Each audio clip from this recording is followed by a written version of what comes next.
Buenos días. Hoy comenzaremos a hablar de las alteraciones de la homeostasis del agua. Pero antes queremos recordar algunos aspectos esenciales y disculpen que los repito cada rato, pero para que quede bien claro.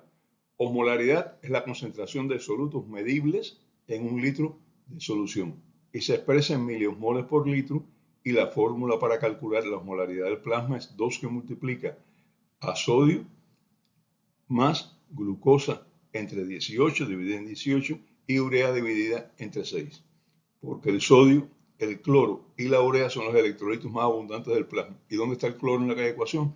Se considera que por cada átomo de sodio hay un átomo de cloro o de alguna otra sustancia que se une a sodio. Por eso se multiplica el sodio por 2, para que esté el doble de los átomos que se encuentran en el doble de los moles que estamos midiendo. El valor normal es entre 285 y 296 miliosmoles. Se calcula que alrededor de 290 miliosmoles es la molaridad normal del plasma.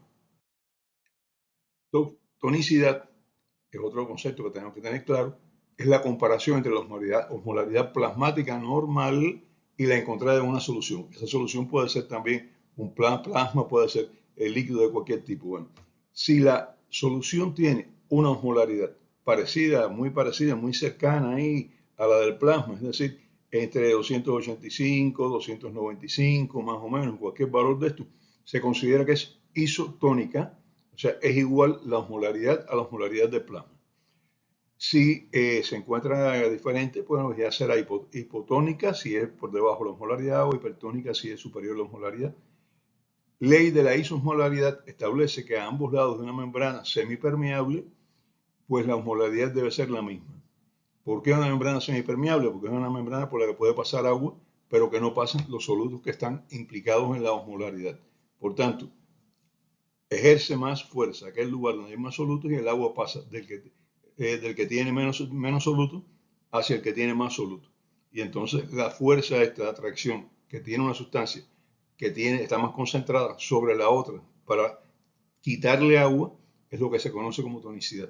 La tonicidad no es una simple diferencia, ¿no? Es una fuerza que se ejerce para atraer agua hacia el lado más tónico que el otro, hacia el lado hipertónico.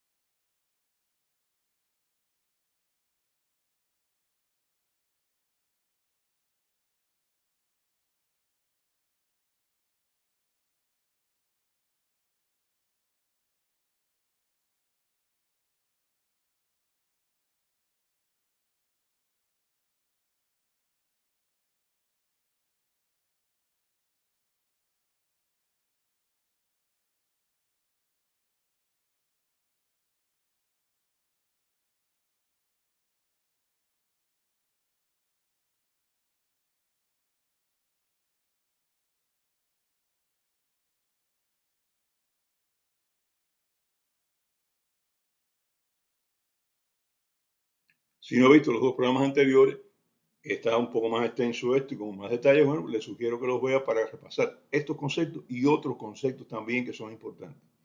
Recuerden que el agua corporal es aproximadamente el 50% de peso en las mujeres y el 60% en hombres. Esto es debido a que las mujeres tienen más ácido graso y este de tejido, la grasa no tiene agua, ya lo hemos hablado también. Ancianos y obesos tienen mayor proporción de grasa y por tanto se deshidratan con más facilidad. Las personas que tienen menor proporción de agua, mujeres, ancianos, obesos, cuando pierden una cantidad de agua determinada, no tan grande, pues se deshidratan con más facilidad porque tienen menos agua. Si usted tiene 100 pesos y pierde 10 y el otro tiene 30 pesos y pierde 10, pues el daño mayor es para aquel que tiene 30 pesos nada más. Y esto pasa que igual aquí, el que tiene más agua puede darse el lujo de perder un poquito más, el que tiene menos agua, pues no puede darse ese lujo. Dentro de las células, el electrolito más importante es el potasio, no es el sodio. Eso es otro aspecto que ya mencionamos, pero bueno, volvemos a insistir. Y otro aspecto importante es que el sodio en el plasma determina el volumen de agua en el plasma por ser el elemento más importante en relación con la osmolaridad plasmática. Si el sodio en plasma o en el espacio extracelular, en el compartimento extracelular, aumenta, pues entonces va a aumentar la concentración de agua. Por muy poco que aumente el sodio, siempre va a aumentar un poco la concentración de agua, porque es la partícula con mayor osmolaridad, la que tiene mayor proporción en la osmolaridad. El volumen sanguíneo aumenta cuando aumenta el sodio en sangre. Y al aumentar el volumen sanguíneo, aumenta la fuerza que tiene que hacer el corazón para bombear la sangre. Y al aumentar esta fuerza, aumenta la presión que tiene que ser bombeada esta sangre. Y entonces la hipertensión arterial se relaciona muy claramente con la cantidad de sodio en sangre. En sangre, y desde luego, al aumentar en sangre también aumenta en espacio intersticial, porque aumenta la osmolaridad, atrae agua, aumenta el volumen a circular es mayor, el corazón tiene que hacer mayor esfuerzo, tiene que bombear más presión, y esa es la hipertensión arterial. Un mecanismo de hipertensión arterial. Si ustedes quieren conocer todos los mecanismos, el ciclo de hipertensión que ya presentamos hace un tiempito, le trae los demás mecanismos, ¿no?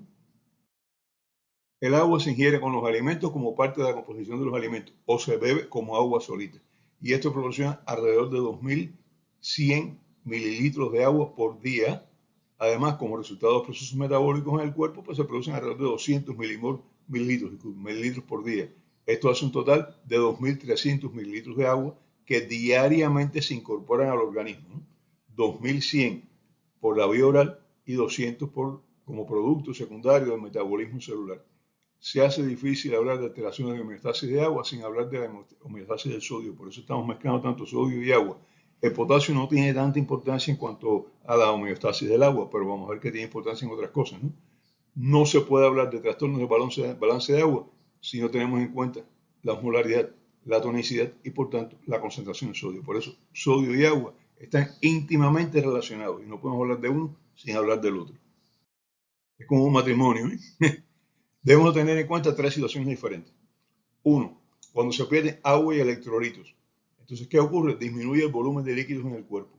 Pero si la proporción entre agua y electrolitos y solutos que se pierde es más o menos igual a la composición del líquido extracelular, no se altera la tonicidad. Se alteró la cantidad total de agua, se alteró la cantidad total de sodio y otros osmoles, pero no se alteró, ¿qué no se alteró? La tonicidad. La tonicidad, la fuerza de atracción de esta solución es la misma. Son las llamadas deshidrataciones isotónicas, las más frecuentes, ya las mencionamos también. Cuando se pierden más electrolitos que agua, o lo más frecuente es que se pierden ambos, pero entonces se toma agua, que tengo, agua, y no restablecemos electrolitos, ¿qué ocurre? Que la tonicidad del espacio, del compartimento extracelular, va a disminuir. Se recupera agua, pero no electrolitos. Son las deshidrataciones hipotónicas. Y cuando se pierde mayor cantidad de agua que de electrolitos, porque la pérdida, pues, vamos a ver los mecanismos después, es mayor, entonces la tonicidad aumenta y aparecen las deshidrataciones hipertónicas. Estamos repasando, ¿no? Así, en estas situaciones donde se pierde más agua que electrolitos o se recupera agua y no se recuperan electrolitos, aumenta la osmolaridad. Y son las deshidrataciones hipertónicas, porque la tonicidad del compartimento extracelular aumenta. Los síntomas de cada una de ellas van a variar de acuerdo con esta tonicidad. Y eso vamos a verlo más en detalle. Se considera que alrededor del 15 al 20% de todos los pacientes hospitalizados, por cualquier causa, presenta algún grado de deshidratación. Lo hemos cambiado de su medio, está sujeto a un lugar donde, por ejemplo, a lo mejor para tomar agua tiene que caminar unos cuantos metros, o el agua que hay allí no quiere tomarla porque es el bebedero de todo el mundo, o cualquier circunstancia, ¿no? Toma menos agua, pues puede ser que pierdan igual cantidad o mayor cantidad. Y entonces, ¿qué ocurre? Que estas personas que están ahí, que están encamadas, muchas de ellas, pues entonces se deshidratan con mayor facilidad. Por eso se calcula que de un 15 a un 20% de todos los pacientes hospitalizados pierden un poco de agua, están un poquito deshidratados. Y apenas el del 1 al 2% de ellos, la deshidratación es importante. Es grave, moderadamente grave. El resto, pues son personas que se deshidratan un poco, como nos deshidratamos nosotros por cualquier parte, y no pasó nada, no le damos mayor importancia, un poquito deshidratado, pero esto puede tener algún tipo de repercusión en el tratamiento, como ya veremos cuando vayamos viendo las demás deshidrataciones, todas las deshidrataciones, cuáles son los síntomas de ellas. Y por tanto, en un hospital tenemos que estar pendientes de que el paciente tome agua, ingiera agua con la periodicidad debida. Que la periodicidad debida debe ser alrededor de 2 a 3 litros diarios. Recordemos que desde el punto de vista práctico existen dos grandes compartimientos, el extracelular, donde el sodio es el catión principal, y el cloro y el bicarbonato, los principales aniones, e incluye el espacio intravascular y el espacio intersticial, y tenemos también el compartimento intracelular, donde lo más importante es el potasio. El potasio es el catión más importante. y que las proteínas no pasan membrana. Por tanto, la proteína que está dentro del plasma sigue dentro del plasma, la que está en el espacio intersticial sigue en el espacio intersticial y la que está dentro de la célula sigue dentro de la célula, salvo circunstancias excepcionales. Esto va a hacer que la presión de atracción, la presión osmótica de las proteínas, pues va a variar de acuerdo con la concentración de proteínas en cada uno de los tres espacios. Porque además ahí sí tenemos que hablar de espacio, porque el intracelular es uno, que es compartimiento también, pero el intersticial y el plasma comparten muchas otras cosas, pero no las proteínas. Las proteínas de cada uno se quedan dentro de él. Y por tanto, la presión oncótica de cada uno es propia. El compartimiento intracelular es un mundo diferente. Recuerden que el líquido dentro de la célula es muy parecido al mar primigenio. Luego ha variado mucho de entonces para acá, pero se parece. La composición inicial era la del mar primigenio. Y que el paso de agua, la circulación de agua de un lado para otro, se hace a través de las acuaporinas, que son controlables. Ya hablamos de eso recientemente. Debería haber y hay un flujo de sodio para dentro de la célula. Es lo que establecen las leyes de la física. El sodio, como el sodio fuera de la célula está tan alto y dentro tan bajo, pues el sodio entra a la célula con facilidad. Donde quiere, aprovecha cualquier oportunidad para entrar a la célula. Y entonces, ¿qué ocurre? Que la célula, para mantener su composición interior, tiene que tener mecanismos. Y para mantener esta composición interior, tiene mecanismos, fundamentalmente la bomba sodio-potasio dependiente de energía, que va a sacar 3 moléculas de sodio y va a entrar 2 moléculas de potasio en compensación. Y que entonces permite mantener la composición de la célula, la composición del líquido intracelular, igualito, sin modificaciones. No es el único mecanismo, hay más. Eso lo veremos más adelante. La célula tiene que mantener esta composición y por eso es por lo que hace estas cosas. Bien, existen otras bombas que intercambian otras sustancias. Existen canales, existe un canal para potasio, existe un canal para calcio, existen otras estructuras celulares de las que ya hablaremos en su momento, no hoy. Dentro de la célula, los principales aniones, decimos siempre, dentro de la célula el principal catión es el potasio, está bien, ¿y los aniones cuáles son? Moléculas orgánicas con carga negativa, muchas de ellas proteínas. Para mantener el equilibrio osmótico es necesario mantener una relación entre iones y agua dentro y fuera de la célula. Y veamos entonces ahora cómo funciona la homeostasis del agua. Fisiológicamente, la mayor cantidad de agua que entra al organismo lo hace con los alimentos, ya lo dijimos. Y en total, entre la que entra con los alimentos, que son 2.100 mililitros, y la que se produce en el cuerpo son 2.300. La mayor pérdida de agua del organismo se hace por la vía de eliminación renal, normalmente, y muy poca, apenas 100 mililitros por las heces fecales. A veces menos, cuando la persona que está estreñida, heces fecales duras, puede estar perdiendo menos de 100 mililitros por esas heces fecales. Por eso las heces fecales son duras. Cuando una persona está estreñida con heces fecales duras, tiene que considerar la posibilidad de tomar más agua y de comer más fibra vegetal para hacer que se absorba más agua a estas heces fecales y que las heces fecales entonces se ablanden, sean más fáciles de eliminar. Los dos grandes mecanismos relacionados con la homeostasis del agua son ingestión de agua y excreción urinaria. Y el hipotálamo es quien controla ambos. El hipotálamo posee receptores que miden osmolaridad, osmoreceptores hipotalámicos. Recuerden que dijimos que todo sistema de homeostasis tiene receptores. Los receptores de osmolaridad están en el hipotálamo. Hay un centro, el centro está en el hipotálamo. El receptor de osmolaridad dice: la osmolaridad plasmática está bien, centro del hipotálamo, no tienes nada que hacer. La osmolaridad plasmática está aumentando, centro del hipotálamo, mira a ver qué tú vas a hacer. O la osmolaridad plasmática está disminuida y le avisa en estas tres circunstancias. O sea, la primera es notificar, las otras dos es avisar que algo anda mal y entonces el centro hipotalámico dice: vamos a activar los mecanismos para reparar esto. Activar mecanismos de la sed para aumentar la ingestión cuando es necesario y va a actuar sobre el riñón para regular la concentración de agua.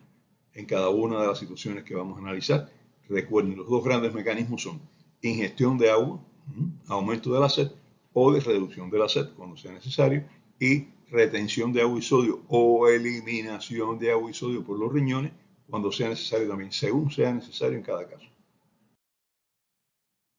A esto tiene mucha relación con la hormona antidiurética de la que ya hemos hablado, o sea, la liberación de la hormona antidiurética o la disminución de la liberación de hormona antidiurética regula la cantidad de líquido de agua que se pierde por los riñones, no electrolitos. La hormona antidiurética no regula la concentración de electrolitos, regula la concentración de agua, o sea, la eliminación de agua, no la retención o eliminación de electrolitos. Eso lo hacen otras hormonas, las mineralocorticoides que hemos mencionado y que ya hablaremos un poquito más de ello. Si la osmolaridad disminuye, los hormonoreceptores lo detectan y actúan a la inversa.